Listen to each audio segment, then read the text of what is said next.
अस्सलाम वालेकुम दोस्तों, मैं हूं हकीम जा शाहिद। वेलकम करता हूं आपको अपने चैनल पर। उम्मीद करता हूं आप लोग खैरियत से होंगे। एक बार फिर एक नई वीडियो के साथ और एक नए नुस्खे के साथ आपकी खिदमत में हाजिर हूं।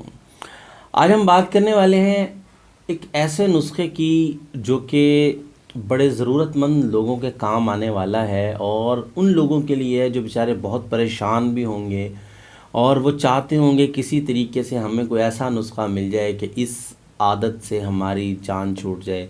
तो आज हम बात करने वाले हैं उन लोगों की जो अफ़ीम का इस्तेमाल करते हैं, अफ़ीम खाते हैं नशे के तौर पे, या वैसे उन्होंने खाना शुरू किया हो, क्योंकि इसको नज़ला ज़ुकाम वगैरह के लिए भी अक्सर पहले जो हमारे बुज़ुर्ग गुज़रे हैं वो इस्तेमाल करवाया करते थे, लेकिन बड़ी एहतियात से और बहुत थोड़ी सी मिक़दार इसकी इस्तेमाल करवाई जाती थी। अब भी हिकमत में बहुत सारी मेडिसिन में इसका इस्तेमाल किया जाता है और बहुत सारे नुस्ख़ाजात हैं उनमें इसको शामिल भी किया जाता है। लेकिन जब भी आप ऐसी चीज़ को मिक़दार से बढ़ के खाएंगे या उसकी आदत बना लेंगे तो वो नशा हो जाता है।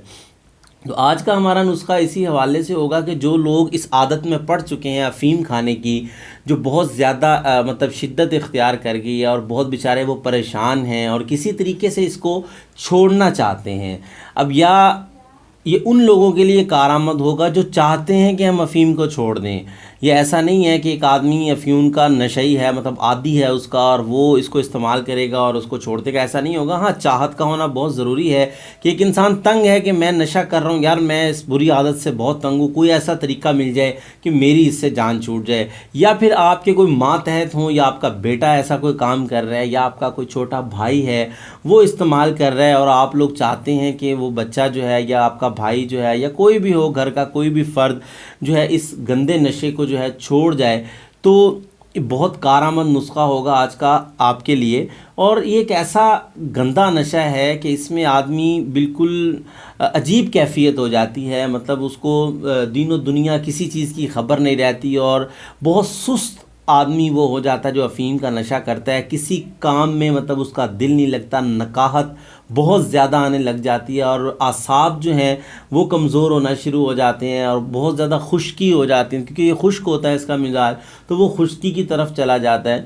और अब यहाँ पे हमारे यहाँ होता क्या है कि जब एक आदमी को नशा कर रहा होता है या एक आदमी को अफ़ीम खा रहा है तो उसकी कोशिश होती है कि यार मेरे साथ कोई ना कोई और मिल जाए, और इसी और अपने दोस्त यार को इसी चक्कर में लगाते लगाते जो है वो नशे पे लगा देते हैं। और ये नहीं सोचते कि वो किसी के घर का मतलब चिराग है, वो ख़राब हो रहा है, या वो किसी के घर में रोज़गार कमाने वाला वाहिद कफ़ील है, अगर वो इस काम में लग गया तो उसके घर वालों का क्या बनेगा। और बहुत सारे घर जो है इसी चक्कर में ख़राब भी हो जाते हैं और उजड़ जाते हैं। तो खुदारा इस किस्म की चीज़ों से बचा भी करें, एहतियात भी किया करें। बात ज़्यादा लंबी चौड़ी हो जाएगी तो हम डायरेक्ट अपने नुस्खे की तरफ चलेंगे, लेकिन उससे पहले कि नुस्खे की तरफ जाएं, अगर अभी तक आप लोगों ने चैनल को सब्सक्राइब नहीं किया तो सब्सक्राइब ज़रूर कर लीजिए और बेल आइकन को ज़रूर प्रेस कर लीजिएगा ताकि मेरी हर नई आने वाली वीडियो आपको मिलती रहे। तो चलिए चलते हैं आज के अपने नुस्खा की तरफ। जी दोस्तों, तो आ चुके हैं हम अपने आज के नुस्खा की तरफ। तो हमें जिन चीज़ों की ज़रूरत होगी, नंबर 1 पे हमें चाहिए होगा जोज़ मासल, और नंबर 2 पे हमें चाहिए होगा सूंठ मतलब खुश्क अदरक, और नंबर 3 पे हमें ज़रूरत होगी गोंद कीकर की। मिक़दार जो इनकी मतलब रखनी है, वज़न जो इनका होगा वो भी सुन लीजिए। जोज़ मासल मतलब धतूरा स्या हमें चाहिए होगा 30 ग्राम, और सूंठ हमें चाहिए होगी 20 ग्राम, और गोंद कीकर हमें चाहिए होगी 10 ग्राम। मतलब इनकी इसी हिसाब से जो है मिक़दार खुराक चलेगी, मतलब वज़न इनका कि 30 ग्राम, 20 ग्राम, 10 ग्राम, जिस मतलब तरतीब से मैंने इन्हें रखा है। अब आपने करना क्या है, इन दोनों चीज़ों को इसको आप अलग कर दें।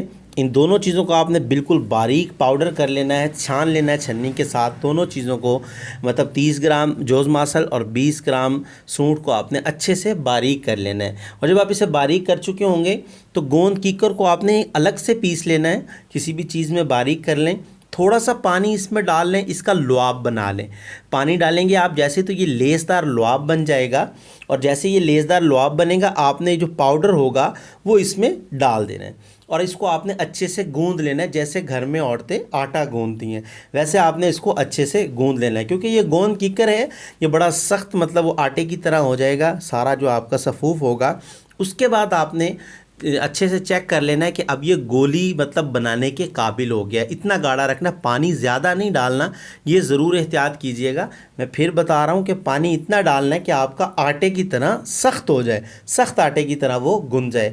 اس کے بعد آپ نے کیا کرنا ہے، کالے چنے کے برابر آپ نے گولیاں اس کی بنا لینی ہیں، ہاتھوں کی مدد سے گولیاں بنائیں گے، جتنا کالا چنا ہوتا ہے اتنی آپ نے اس کی گولی تیار کر لینی ہے۔ گولی تیار کرنے کے بعد آپ اسے ہوا میں رکھیے، چھاؤں میں خشک کر لیں، اور جب وہ، کیونکہ اس میں گوند کیکر ہوگا، وہ پتھر کی طرح بڑی سخت گولیاں جو ہیں اس کی بن جائے گی، اور جب آپ کی گولیاں تیار ہو گئی تو آپ کا نسخہ جو ہے وہ تیار ہو گیا۔ اب کیسے استعمال کرنا ہے یہ آگے چل کے آپ کو بتاتے ہیں۔ تو دوستوں امید کرتا ہوں نسخہ آپ کو اچھے سے سمجھ آ گیا ہوگا کہ آپ نے اس کی گولیاں تیار کر لینی ہیں چنے کے برابر، اور جو افیم کھانے والا شخص ہوگا، جس ٹائم وہ افیم کا استعمال کرتا ہوگا، اس وقت میں آپ نے وہ گولی اسے استعمال کے لیے دینی ہے۔ مطلب اگر دن میں 4 دفعہ افیم ایک شخص کھاتا ہے تو اس کو آپ نے دن میں 4 گولیاں ہی استعمال کروانی ہیں، اور اگر دن میں 2 مرتبہ، تو جتنی دفعہ بھی افیم کھانے کی اس کی عادت ہے وہ آپ نے نوٹ کرنی ہے کہ وہ دن میں 4 دفعہ کھا رہا ہے، 3 دفعہ کھا رہا ہے، تو اتنی دفعہ ہی آپ نے اس کی گولی جو ہے اس کو استعمال کے لیے دینی ہے۔ اور اس کے ساتھ ساتھ دودھ وغیرہ کا استعمال بھی لازمی کروائیے گا، تاکہ جو اندر خشکی ہو گئی ہے وہ ختم ہوتی جائے گی آہستہ آہستہ، اور انشاءاللہ کچھ ہی دنوں کے اندر جو ہے، اور یہ یہاں یہ بتاتا چلوں کہ یہ جس طرح پہلے بھی آپ کو بتا چکا ہوں، بڑا مجرب اور صدیوں سے آزمودہ نسخہ ہے یہ، اور الحمدللہ بہت سارے لوگ اس کے استعمال سے افیم چھوڑنے میں کامیاب ہو چکے ہیں، لیکن یہ ہوگا اسی وقت جب نشہ کرنے والا شخص خود چاہے گا کہ میں اس کو چھوڑ دوں، یا آپ اس پہ زبردستی یا مطلب اس کو مجبور کر دیں گے کہ وہ افیم کی جگہ پہ اس کو استعمال کرے، اور کچھ ہی عرصے میں جو ہے اس سے انشاءاللہ افیون کی عادت چھوٹ جائے گی۔ اور ہاں، ایسا بھی نہیں ہوگا کہ افیون کی جگہ جب آپ یہ استعمال کریں گے تو آپ کو اسی کی عادت پڑ جائے گی، ایسا بھی بالکل نہیں ہوگا۔ افیون بھی چھوٹ جائے گی، اور جب افیون کی عادت بالکل ختم ہو جائے گی تو آپ نے اس کو بھی چھڑوا دینا ہے، اور انشاءاللہ آپ کا مریض جو ہوگا وہ بالکل صحت یاب ہو جائے گا۔ تو امید کرتا ہوں آج کی ویڈیو آپ کو پسند آئی ہوگی۔ اگر ویڈیو پسند آئے تو لائک کر دیجئے گا، شیئر کر دیجئے گا، تاکہ آپ کے ساتھ ساتھ دوسروں کا بھی فائدہ ہو جائے۔ تو آج کے لیے اتنا ہی تھا، ملتے ہیں کسی اگلے نسخہ میں۔ حکیم زا شاہد کو اجازت دیجئے، اللہ حافظ۔